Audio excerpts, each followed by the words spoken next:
Yeah. ESPN. 5:80 a.m. 5:80 a.m. The Kevin Sutton Show. The Kevin Sutton Show. The Kevin Sutton Show.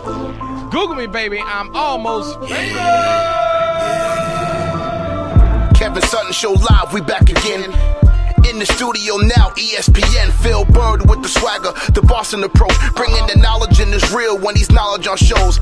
Myra for the ladies, the appeal to the mic, always dropping all the facts that you hearing tonight. Kevin Sutton with the humor, sarcastic, got a question, just ask it. The Kevin Sutton Show got it mastered. The Kevin Sutton Show, live, we back again, Orlando, ESPN, we live, let's get it in, we here now. The Kevin Sutton Show. The Kevin Sutton Show. Yes, sir. Yes, sir. You know what time it is. This is the Kevin Sutton Show, all action, all the time on ESPN. And we are doing something a little bit special today, a little bit crazy. But before we get into all the nonsense about the wrestling world, which you know we like to dig in because my man Phil is all about that. I like digging. He likes digging. We're going to go ahead and talk a little bit about football. See, I gave it respect. I said football. Food. Today in the studios, I got my girl Mayra with the ladies' point of view. Hey. Now, Myra, I told you before. No, I protest. I told you before. Look, people are already talking. What are they saying? I'm the commissioner. That kind of music. I need. Yeah, but he's going to be here this week. Who's he? Pitt? Yeah. Okay, but it's the song. No. Kevin? No. I have no problem with it. I have a problem with it. I think it's very appropriate. You know when do I hang out at the motel? When they introduce you at the Board of County Commission, I think this is how they should do it. This is a good beat, though. Come on, Myra. It's a good beat. The words. Well, that's why I cut it. I cut out the parts that I could cut out. It says still meet me at the motel. Hey. Forget about your boyfriend. How do you think you got them votes? That sounds actually correct. Are you kidding? Okay, can you tell me this? Has this never happened? Hey there, you really have some nice legs. You Randy Newman from Toy Story? It was an old guy. Friend in me. We're at an event, and he says, "You got some really nice legs." You got a friend. That was like 20 pretty. years ago. I've been a boot for 2 years now. Well, actually, pretty a year. nice. It's going to be Not 20 years. You ran 10 years ago. So wait till that 10 boot years comes ago. off. Just wait. Chicken legs. I got nothing. Oh. Yeah, he said, hey, you got nice legs. Is it plastic or is it wood? Oh, my goodness. Oh, my gosh. Oh. But anyways, we do need to pick something a little bit more appropriate, a little bit more positive. Okay. I didn't know if you wanted the presidential theme. That was kind of cheesy. No. All right. So before we get out of here, you got to pick something else. Okay. Because I got to upload it in the system. I do like, DJ Khaled, my original. But we use that as one of the rejoins. Yeah. And we're about to use it again this year. Yeah, when Golden State takes home. But anyways. We'll get to that some other time. Are you putting your bet on Toronto? Heck no. Okay. I was going to say. All right. Anyways, hey, it's great to be on. I know I missed you guys last week. We had such a fun show. We reviewed the entire MCU with Chris Crespo. A 2-hour show. Kevin had a blast. Kevin's not good with names. We all know that. So he lost. That guy. He lost it at trivia, but it's all good. It feels useless. It's typical. How am I useless? I won. It's like you don't even like me. I love you. You don't even like me. I love you. What are you talking about? I'm setting up a trivia for you the next time, and we're gonna do a Remember whole faces. Yeah, we're gonna do a whole setup where we listen to some information about action sports, and then we're gonna go and do it in trivia. Yes, can we do that, please? And I guarantee you, I'll still get him right over you. No, you won't. And Kevin's in grumpy old mode. You want to bet? You want to bet a crisp dollar? I'll bet you a crisp $2 bill. You got a $2 bill? There's no way. Who's on a $2 bill? I have one. There's and no Kevin way just in saw hell. it. So that's why he's There's thinking no way about in it. hell. Who's on a $2 bill? President. I can't even remember. Is it even a president? No. Yes. Yeah, I can't remember right this minute. I can't remember. But I can find out. That in this situation is that's the stuff that I'm passionate about. When you're passionate about something, the words stick in your head. Like I'm passionate about soccer. When you're not passionate about something, it is impossible. Do you know the world of like Marvel and Star Wars? And what's the other? What is the other? Star Trek. Lord of the Rings. Harry Potter. All of these things they make up their own freaking words. It's not even real human words. What's funny? It's not even in the dictionary. They literally do make up their own words. So now you want me to remember American language, then you want me to remember. But Kevin, do you remember in Infinity War, Thor was talking when he meets the Guardians the very first time. Yes. Thomas Jefferson is on the two. Yeah, there you go. Thomas Jefferson. He's got the mega sideburn. And they say that we need to go to Nidavellir. And Batista's like, that's a made up word. Yeah. And then Thor's like, all words are made up. It's ridiculous. And then like what is it? Vibranium was what his hammer's made out of. Yes. And I have no clue what the shield. Yeah, the shield is made out of vibranium, and I'm like titanium, and they're like, nope, wrong. I'm like, you got to I was like, I'm giving you all the real matters of strong materials in the world, and they come up with vibranium. Wow. I'm still pissed off about it. I really am. That's okay. Well, today we got a lot going on today. It's not Wrestling Wednesday, but it is a wrestling day. This marks the 20-year anniversary. I don't even want to say anniversary because it's a tragic event, but the 20-year passing of Owen Hart from the WWF. And we have a very special interview with John Pollock from Post Wrestling, and it'll be a fantastic interview because he did a documentary on his website about Owen Hart's final day, and there's a lot of information that was told that that I, especially me, did not know. So we will get into that, and Kevin, myself, and Mayra, we are also going to be having a little watch along. So that this is going to be a treat for you guys that are downloading our podcast. We're going to be watching the. Actually, I'll save it. I'll save that. I'm not going to tell you. News. I have huge. Yes, we're actually going to be getting into that right now. So Mayra, we all know that you are the Orange County Orange County Commissioner, District 3. I had to say it right. I wasn't going to say you're the OBT Commissioner. You're the city princess. County princess. I got called a queen recently. Oh, you did? Yes. Does that mean because you're a diva? No, that's not a good title. No, diva's really not a good title. No, queen is like someone who knows what they're talking about. Like I'm the queen. Authority. Yeah. But yeah, Mara, you have some huge news. Now this news will impact Orlando forever. It will. And what's so great is you don't understand. I've been working on this for like 5 months, and it has been so hard to keep close to the vest because I didn't want it to fall apart. I wanted to make sure it went through. And last Thursday, I was so blessed to be the only elected official standing with officials from Barcelona, Spain, as they came in and announced the 50th Barcelona Youth Soccer Club in the world here in Orlando, in Orange County, and actually specifically my district. Wow. Yeah. So it was so awesome. We had the press conference at the Amway Arena, which was huge. When I walked in, they staged. So it was at the Amway? Yeah. Yeah, it was at one of next their private rooms. Next to her picture? Next to my picture. And there's these huge pictures of their top players. Leo Messi and things like that. Wow. And it was really amazing. And they said, we want you to invite 6 kids in your community to come out to take pictures because they put them all in the Barcelona shirts. And the Barcelona jersey is iconic. Even I know what that jersey looks like. Yeah. Everybody knows. And I got my own personalized Barcelona jersey. Oh, yeah. That says Barcas Academy Orlando 2019 that they made for me. That's incredible. And, they modeled large. They thought I was big. Yeah, I don't even think. If they'd have brought you a triple X. Then that'd have been like, oh. But anyways, let me walk you guys through it. So we made this announcement directly with all the media. So all the channels were there. There was international press there. The Sentinel was there. Everybody was there. And we discussed like why they picked Orlando and why they worked with me and how I worked with them. And this is really, there's only 9 academies in the U.S. Only 9? Yeah, so the 41 are in around the world, like in Spain and France. Yeah. Okay, so when they say 50, they mean in the entire world. Jeez. Yes. And what was and so here I was a little nervous because I was the only woman there in this press conference, but I handled myself and they let me lead. They had me kick it off and start it off. Yeah. So I did, and then I answered questions from the press. I will say it was really strange. I'm like, and I know she's been working on this, and I'm not a secret keeper. I like to talk. Yeah.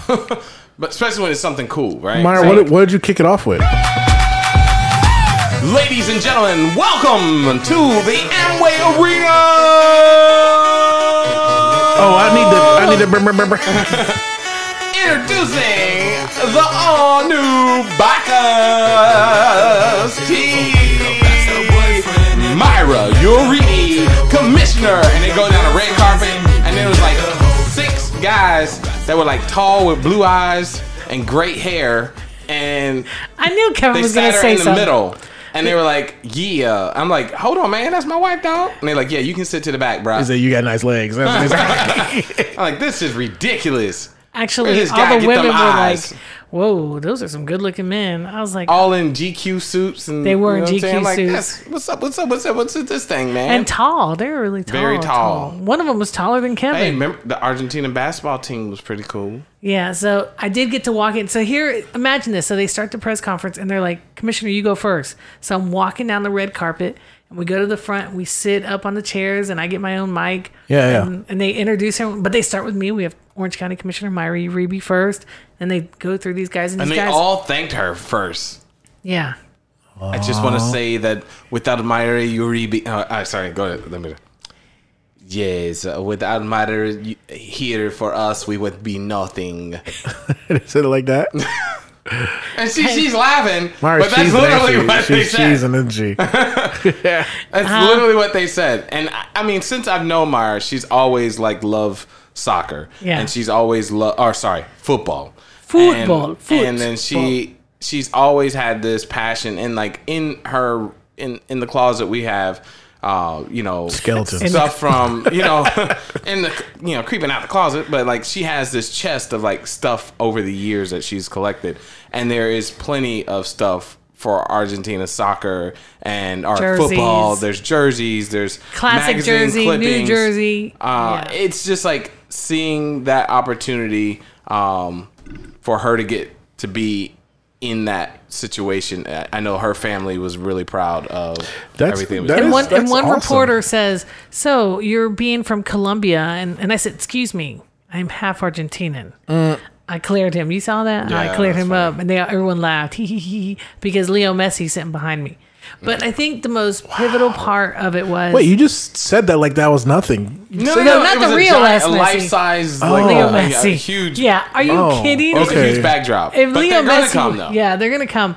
And I asked, those guys, they said to us, what can we do for you? I said, listen, all I want is when the Barcelona professional team comes to Miami for a game, I want to go to the game and I want to meet Leo Messi. And they said, done. And they actually said, well, if you go to Barcelona, we'll make that happen. But I'm not going to Barcelona. Why not? Who you gonna pay for it? They will. No. It feels like and it would be inappropriate taxpayers. Too. No, definitely not. Orange County production. Definitely not. No, that would That's be a the negative. best way to do it. If you ask my pocket. No. That would be a negative. That's really awesome. So one of the things that it says here, it says they're going to have a they're going to open it June 8th. Yep, that's the tryouts. Like, the tryouts. Not everyone can go. It's not like you can just write a check and go. You've got to have some skills. You've got to have some skills. And the great thing is boys and girls. Mm-hmm. Secondly is I made sure that they offered scholarships for kids who couldn't afford it. Oh, that's so if you try out and you've got the talent, they're going to take you. Mayra. And that was that was the only thing I really asked for, because I couldn't stop them. They're going to come here whether I wanted them or not. Yeah. So I look at it like this. When they were interested, I embraced it. Mm-hmm. I worked with them and I said, I want you to do it in my district. And then I said, the only thing I ask for you is make sure you offer scholarships for kids. So where is the field and stuff going to be? Well, right now we're going to practice at a Tinsdale, which is in Osceola, and Boone High School. Okay. But eventually a multi-sports complex park that I'm building in my district will be done a year from now, and then they'll be running it from there full time. Wow. Yeah, so this is huge. This is okay, so you know how they have the super what do you call it, landscapers, how they make everything super nice. Yeah. Can they put a graphic of your face in the center of the the center of the funny. what do you the pitch? Is that what you call it? The pitch? Can you do it in the center of the soccer field? They won't do that. But why not? No, but some really cool things about Barcelona that I really have to bring up, because being a part of this and learning is not only do they teach you skills, they teach you character. Mm-hmm. And one of the things that they're so proud of is all of their players have really great character. They don't get in trouble. They're very smart financially. They don't, like what we say a lot in American sports with the NFL. Yeah. That's one thing that Barcelona is very strict on. You have to represent. It's almost like being in the military. You're expected to represent and be a part of the brand, and they keep that at the utmost level. But really, Barcelona is one of the top professional soccer leagues. And the fact that Leo Messi plays there, that just tells you everything. So it's an honor for me. I can't wait to these things start rolling and we start seeing these kids.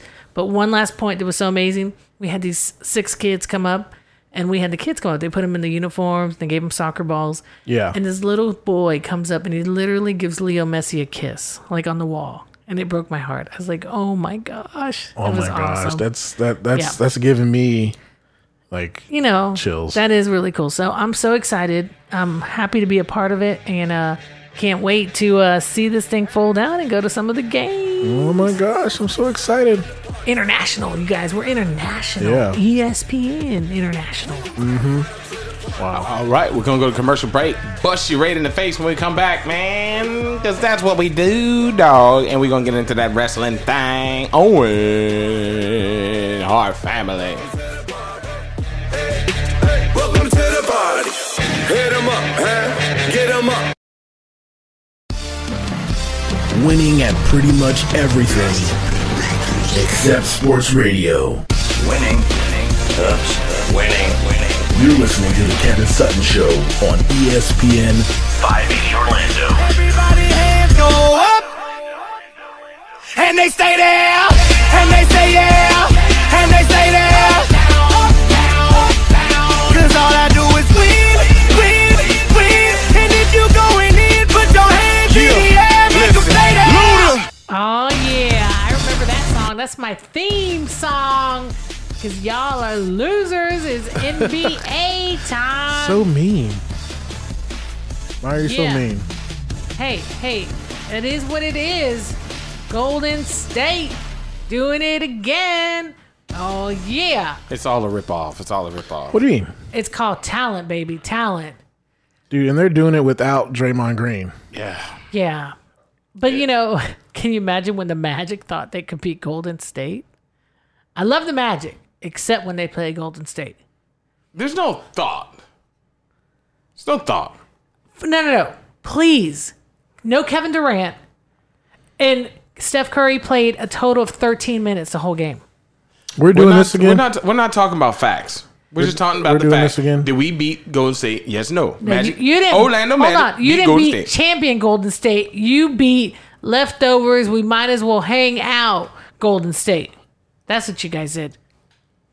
Or whatever. Yeah. So it's all right. Anyhow, It's all right. It was so funny, Phil. That day, all the fans of Magic were like, yeah, we're going. But I wasn't real excited. I wasn't like super excited. You got out of your seat, man. No, I was. There were a few times Kevin lifts his butt out of a chair. Normally, I was saying it's to I go was to the excited bathroom. that we were, because everywhere else he takes forever. But at that game, he jumped up like he was a cheerleader. I was excited that we were doing good, even with them missing some of the key players. It was still a connected team of somewhat, and we could have still got whooped. Come on now. They didn't want to do that to you at home. Luckily, we didn't get whooped, and we actually came out. Like I thought They're that was delusional. good. The last time my man LeBron James came to Orlando and whoop up on my team, I felt bad, but I was happy and sad all at the same time. I don't like that. We feeling. really got whipped that day. I don't like that feeling. You know what I mean? That's not cool. You can't do that. I'm sorry. The Golden State Warriors, it's going to be a while before any team can step up to that level and place with them. I'm sorry. Look what happened on the West Side. Oklahoma, it was a sweep. And we were watching the press conference. You mean not Oklahoma? It was Portland, Oregon. Excuse me, Portland. It was like, I'm going to do something, guys. You're betting on Toronto. Introducing the guru of guessing. It's coming. The Sultan of Suggestion. Hold on for it. The Prince of Predictions. Delusional.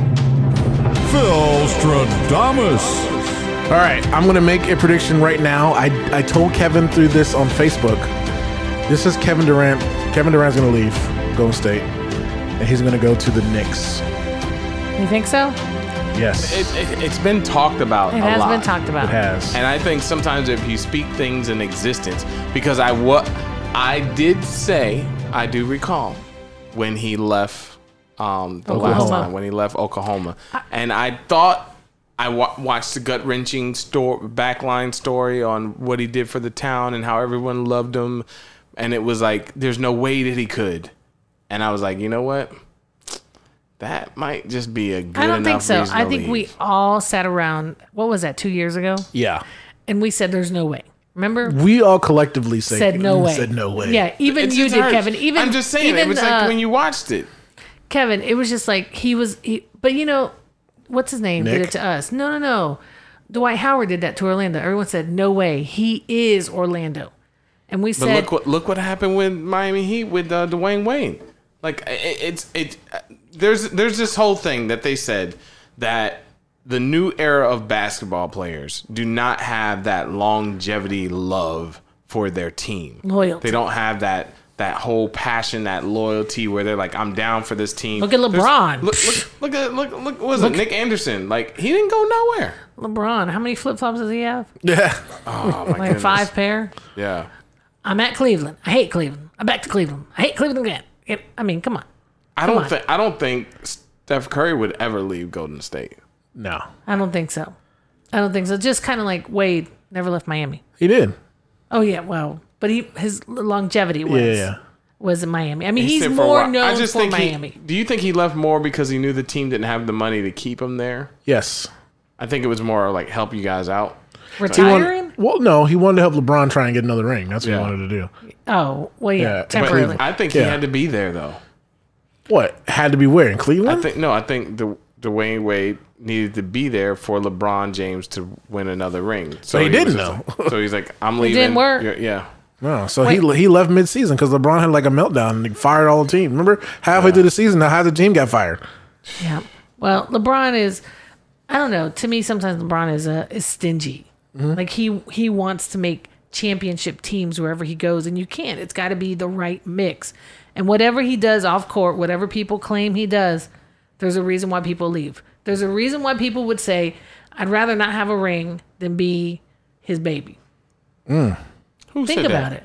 Whatchamacallit, who went to Boston? What's his name? Kyrie. Yeah. Kyrie said that? Kyrie could have stayed. That hurt my feelings. Kyrie. But I think Kyrie might want to go to LA now. After that embarrassment against the Bucks. Yeah, how do you lose against the Bucks? Because the come Bucks on. the Bucks are the best record in the I NBA. don't care, man. But the It's Lakers still the didn't Bucks. even make it to the playoffs. No, they didn't. Come on. So it is the NBA Finals. We got Toronto versus Golden State. This is Golden State's 5th in a row that they've gone. All right. So But they only have 4 rings. no, they only have 3. 3. They lost Yeah. to Miami, No, Yeah. they lost to Cleveland. Cleveland. Yeah, That's they it. lost to That's Cleveland. it. that But one. they went 5 times. This is their 5th. With fifth. this lineup. It'll be their 4th ring. Yeah. Okay. If they win. So I took a poll. Did you really say if? Yeah, I took a poll on our Facebook page, Kevin Sutton Show on Facebook. You want to take a guess at the percentages of who's going to win? I've got Golden State, and I say Golden State winning with 68%. Wow, Mayra. What? I was right? 70. Yeah. It's pretty Wow. 70-30. Well, I was going to say 69. So there you go. Yeah. But, okay, so I guess the collective mind is that Golden State is going to win. So what do you guys have them winning in? 4 games, 5 games, 6 games, or 7? I have them winning in 5 games. I think they let Toronto have 1 game. Dang. What do you think, Kev? I don't think it's a sweep. Do you see how badly they destroyed Portland, though? They swept them. But who's all going to be playing? That's the thing. Kevin right now. Durant, they don't even, the crazy thing is, Kevin, they don't even need Kevin. They never really needed Kevin Durant. No, let's keep this clear. Golden State never needed Kevin Well, Durant. come on. When they played LeBron, Kevin Durant definitely was needed. That's what I'm saying. It wasn't needed, But when you add Kevin Durant to the mixture, there was just no way to cover everyone on the court. No, they had too many weapons. It just made it... When they played when they played LeBron. Yeah. But now that LeBron's out of the picture, Kevin Durant has that calf injury. But he's played a few games, hasn't he? No, he hasn't played since that injury. So he didn't play at all against Portland? No. Wow, I thought he was playing at least one game. No, they didn't need him. That's what because there's no reason to make him... But I think if the pressure got on, they would have threw him in the game. But he'd cramp up. I don't know. But there was never any pressure. But let me ask you, lined up Portland and Toronto. That would have been a better series. But I mean, who's a better team, Portland and Toronto? Toronto. Toronto still is better than Portland. Mm-hmm. So I think it's 5 games. Where are you guys at? I'm going to go completely against the grain. I'm going to say 6. I'm going to say, Mayra, it really bothers me. 6. It really bothers me to say Golden State, so I'm not going to say Golden State. I'm going to say Toronto in 7. Toronto in 7. Okay, you're just delusional. Man, you're trying to do some Cinderella magical Disney. I can't. Mecca Ho. It's crazy. A whole new world. It's not that I hate the team. Pop off. Will Smith is now the genie. I'm not saying I hate Golden State. You have no more wishes with the genie. I rubbed enough out. Wait. Okay. I'm not saying I hate Golden State.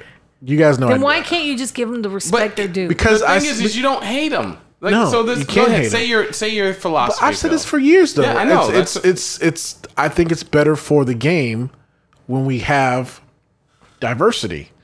And this is like we just said, this is the 5th time in a row they're going. So I want to root for the other team. Even though I don't have that much confidence, I'll be sending you a text message after game 2. Oh, it's over.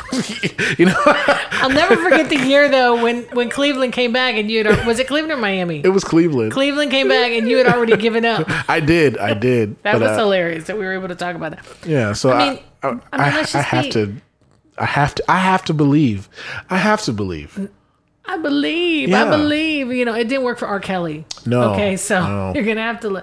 I'm sorry. You just can't match up that talent. Steph Curry is on fire. He just keeps having babies, too. Boom. And it makes him better. Boom. Oh, his little baby's so cute. Little chunky monkey. Chunky monkey. He's a little boy, right? Yeah. Little 10-month-old. He has 2 girls and a boy, right? Yeah. Okay. As I was saying, he gave up on the girl. Now he's carrying the boy. Why he let the girl at home? He only brings a baby. Yeah.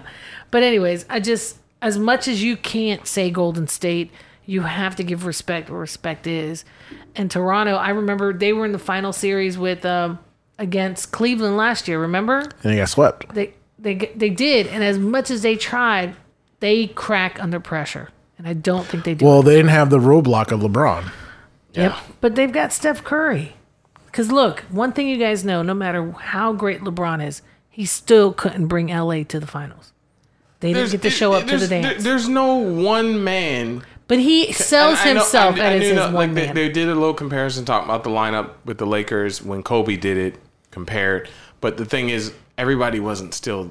All the other teams weren't there the same way. Like you can't just say, well, look how Kobe did it. Kobe did it on his own. Like I bet Kobe's sitting there saying, well, if it would have been me, he would have made it. Oh yeah, totally. Yeah, because he's so arrogant like that. Go buy your wife another bracelet to keep cheating on her. Mm-hmm. Lord, hey, I don't know, man. That's what I'll know Kobe for. How many rings does he have? 5. Yeah, he cheated on his wife. It's horrible. And she sat there with him with that diamond, that $4 million bracelet on her wrist. And then wasn't one time it was like a $10 million ring or something like that? Yeah. A canary yellow. How many rings you guys said again? 5. He's cheated on his wife. Oh my goodness. Stay right there. When we get back, we will be talking. Because Kobe still cheats on his wife.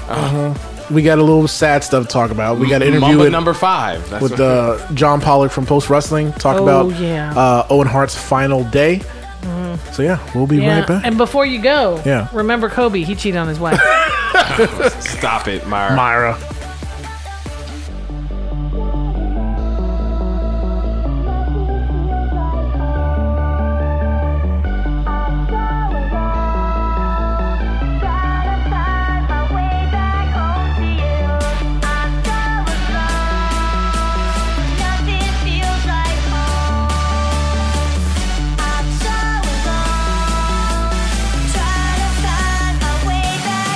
See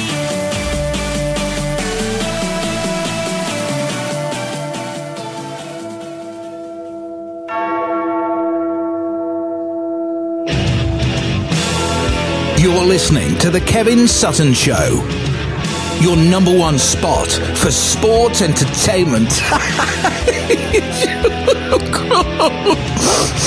What? This is a sports show? A sports show on ESPN? I've heard the show. It sounds like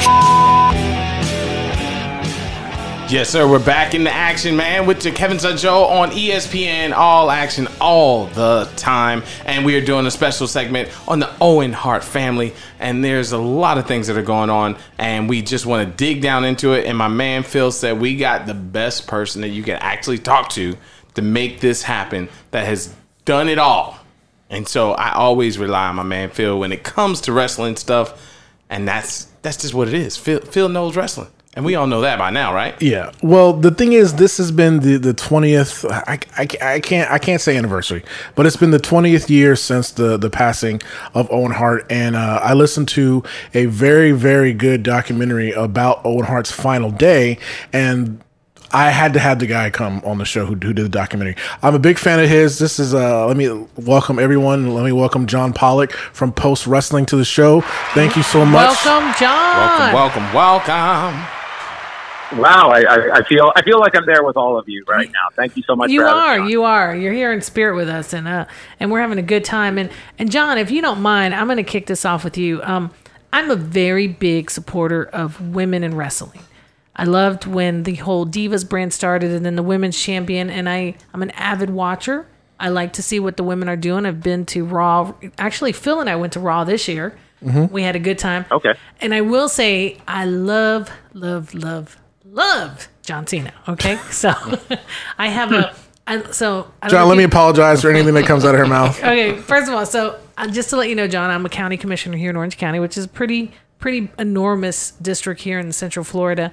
And in my office, I have an autographed shirt and towel and his autographed hat. And underwear. No underwear. And underwear. No underwear. Wow. No You've underwear. got all bases covered. Yes, I do. And I look at it, and it's in my office where it says never give up. And I'm always like, yeah, you can't see me. But that was one of the best things that happened when he came here, was that he was here, which that doesn't happen a lot because obviously he's moved on in his professional career. But what I do want to ask you, John, is you've obviously established a career behind wrestling.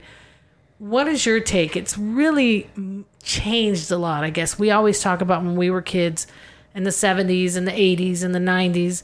I think that I really got more involved in wrestling in the 90s, and that was when The Rock and Stone Cold. Yeah, all those guys. That was such a pivotal part. And then I've kind of come back with Cena, and I've come back with the women. I have a huge respect for the women. We've been out to NXT.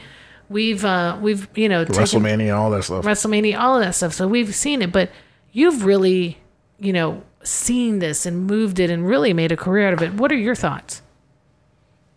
Well, I think that there's a lot of people like yourself that you had a generation of new fans that came on in the late 90s when the then WWF and WCW were kind of at their peak. And it was interesting because when the two started going head to head, the fear was, well, it's just going to cannibalize the wrestling audience because you're forcing them to choose what program to watch.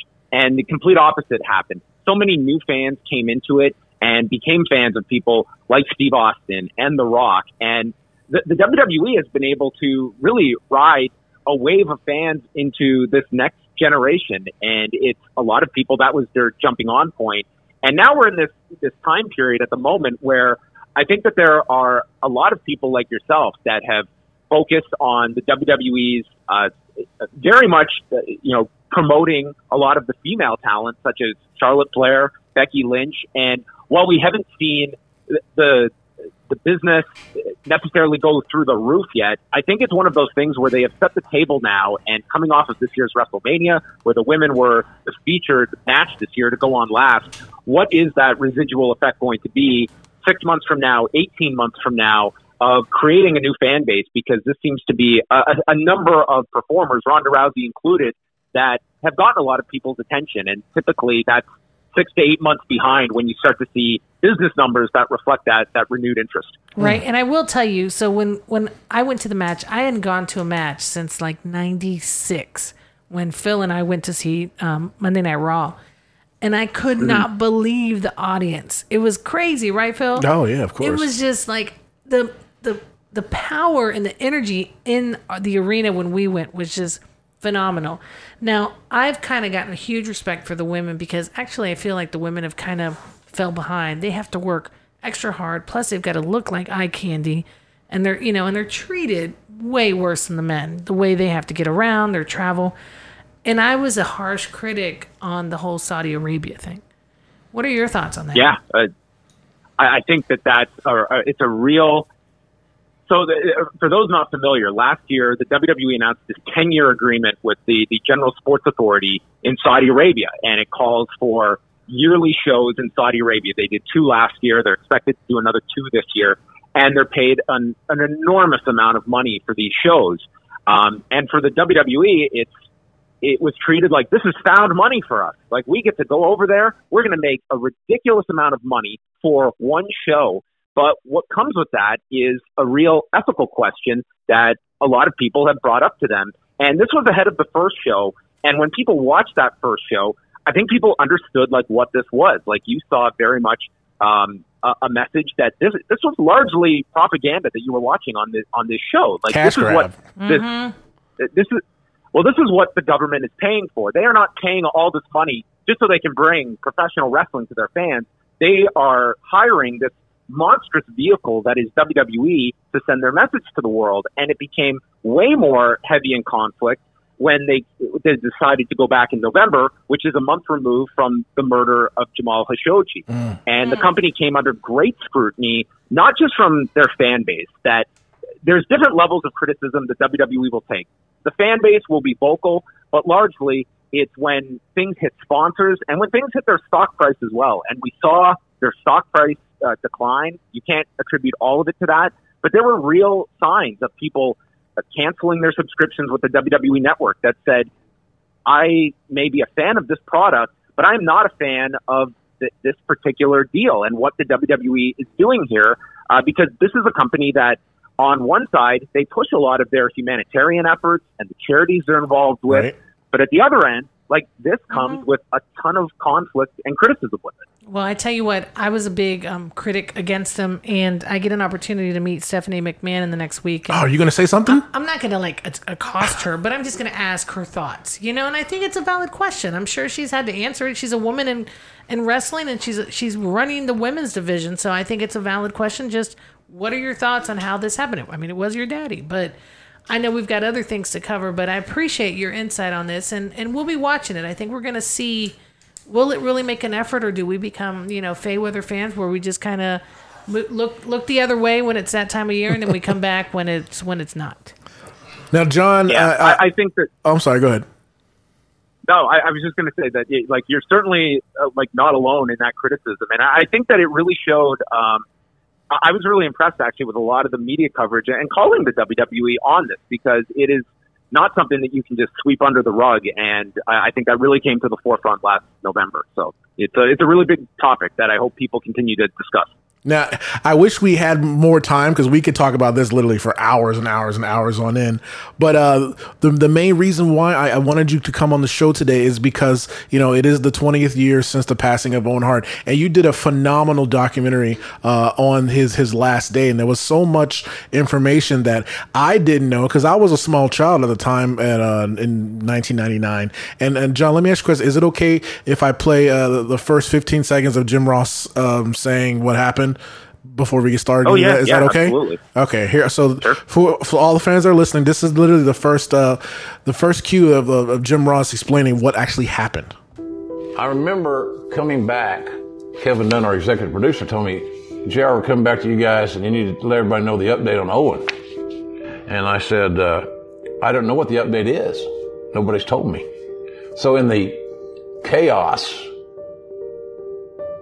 the folks in the back that were supposed to tell me at the gorilla position what was going on was off the headset doing other stuff, which I understand, but we didn't have the information. So he told me, he said, well, he's dead, and you're back in 10, 9. All right. You can't just go, all right. Like, John, I will say this, listening to I'm not a huge wrestling fan of the era of now. I am a closet wrestling fan from the 80s and 90s era of wrestling. So all the old school wrestlers have my heart.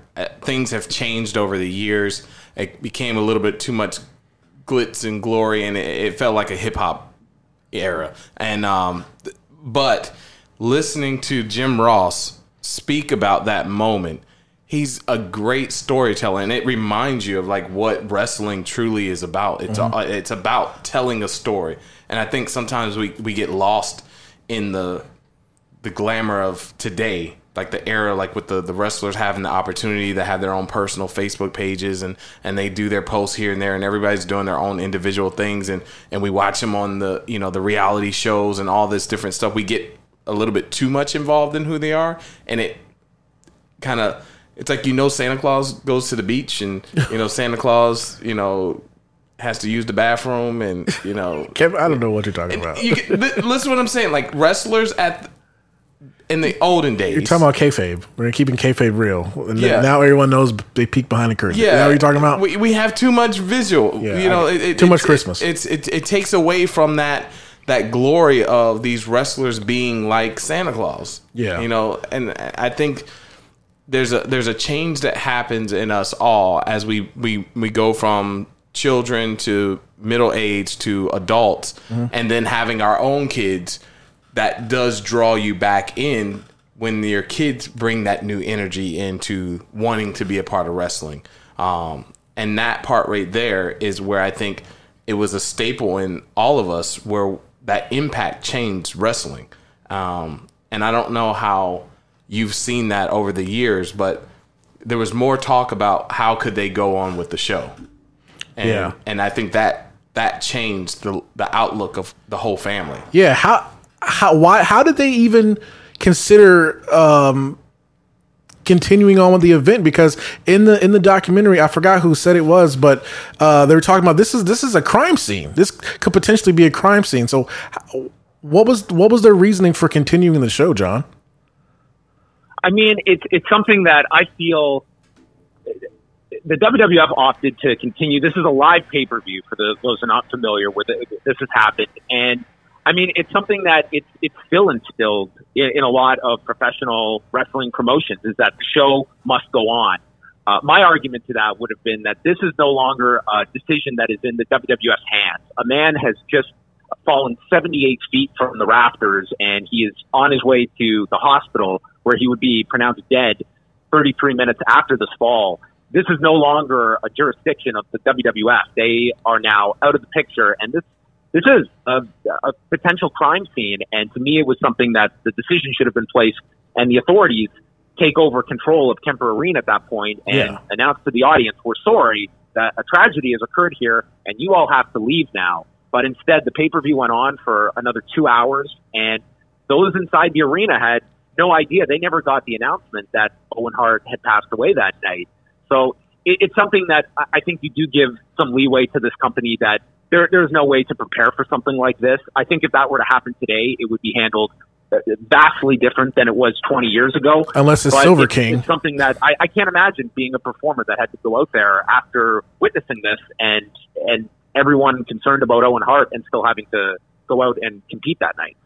Yeah, and that made me scratch my head too when it was said that the people in the arena weren't notified. And do you think it's because they would have rioted or something, or just that it would have kind of sucked all the air out of the room?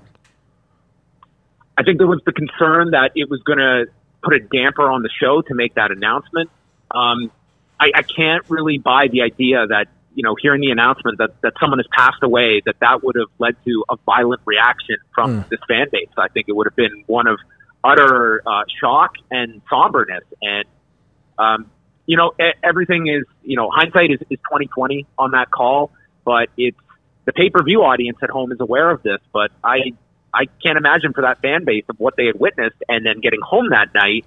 This is where people are not on their phones with connections to what is happening in the news, and then finding out that I witnessed the fatality that night, that those fans had to go home and learn. Yeah, John, I was sitting there and I remember this as a young adult. I mean, I was in my teens when this all happened. But like going through it all and now reading back to the story and listening to the podcast, I'm like, how is it there's nothing of this? There's no videos. There's nothing anywhere. And I was like, something's wrong. And then I literally went back and I looked up. It was the Nokia 3210 was newly released in 1999 with built-in games was what had everybody going crazy. The Snake game, right? It was the first cell phone device with the built-in game system. And then it was actually the first time to actually have picture messaging. But it was all like Game Boy graphics. Yeah. But like you could literally send a picture and it looked horrible. Yeah. But this was the era of technology that we were in. Yeah. So there was no cell phones. There was no cell phones and documenting. I mean, there was nothing that was going to happen at that time where everybody knows. And like you were saying, like, you know, the people in the audience literally sat there, thought it was part of the show, went home. Yeah. Sat on the couch. And then found out. Maybe went to sleep, woke up the next day and like, oh, he's dead. Yeah. I mean, I think that right there kind of tarnishes where you're at. Like, you know, hey, I sat there at that whole entire show cheering and yelling and screaming and hollering. And the whole time, one of my heroes is dying in the hospital. Yeah. Now, John, I'm going to I'm sorry. Go ahead. No, go ahead. I'm going to piggyback off what Kevin said. And I know you're good friends with Jimmy Corderas, and he was there, the referee in the ring at the time, and he was almost involved in the tragedy as well. Has any of them actually been able to see the footage? Because it's never been released, but I know they have it. Has anybody ever seen the footage? Well, I know that like they did have a camera operator there that was following Owen on the WWF side as he was being tended to, and they eventually, I believe, made him stop in the back. But there was someone. I to the best of my knowledge, Jimmy has never seen anything like that. I mean, if you listen to the documentary, it's something that is still very much haunting to Jimmy Corderas, who was inside of the ring preparing for the match when the fall occurred, and thankfully was not part of this tragedy as well. And I mean, he has not even gone back to watch the tribute show from the night after. It's something that you never fully put something like that behind you, obviously. So Jimmy really gives a perspective of someone right in the middle of it, and it was, he was very open about the very painful and graphic details. I think the biggest part of the documentary that you have is the interview with Trey, and how did you get a hold of this guy? Because I had no clue this man even existed. And when you told me what he did, he was an autograph hunter, all that stuff. That blew my mind. That Owen Hart's literally spent his final hours with this guy. Yeah. How did you get a chance to find? First of all, how did you even know Trey Lindstrom even existed? And then second of all, how did you get a chance to interview him? Well, he would have been a name that I would have never known, but Martha Hart wrote a book about this in 2002. It's called Broken Hearts, and it's a really, if you want to look deeper into the case, I really recommend that book. But in it, she just randomly mentions this fan and happened to name him that drove Owen to the arena that day. And in doing my research for this documentary, I saw that name, and I thought that's kind of interesting that this person was with Owen in the morning, presumably just driving him to the arena. And I was able to track him down, and it wasn't all that easy, but I did finally get a hold of him. And this is a interesting story that we had lined up an interview. I was like right at the end of my interview process, and I was ready to just cut off my interviews and then start the editing process. So on the Friday, I set up an interview for him, and the time just came and went. It never called, and then got back to me. We rescheduled the interview for that weekend. Second time came and went, and there was no sign of Trey. And at that point, I'm ready to kind of write this off. It's like I've got my interviews, and I'm thinking in the back of my head that, it would be really interesting to talk to this guy because he was with Owen that day. But I'm also thinking, he was in a car ride for him from the airport to the arena. How much am I really going to get here? We ended up, it just was pure luck. We finally got on the phone together, and it ends up this guy was with Owen the entire day. And Owen was very open with him about his concerns about this stunt. That's crazy. And his Trey's recollection was just it was really something that he clearly has gone back and reflected on this day quite a lot, and was privy to a lot of information in Owen's final hours. And the craziest part, I got the interview. The craziest part about it is that no one else had that moment of interaction where, Owen Hart saw the rigging and he was like, man, this looks shady. I don't really like what's going on here. I don't feel comfortable. But that whole, if you want your job, this is what you're going to do. And then walking out and say, hey, man, you want to go get some drinks? You want to get something to eat? And literally taking a fan. And superstars aren't doing that nowadays at all.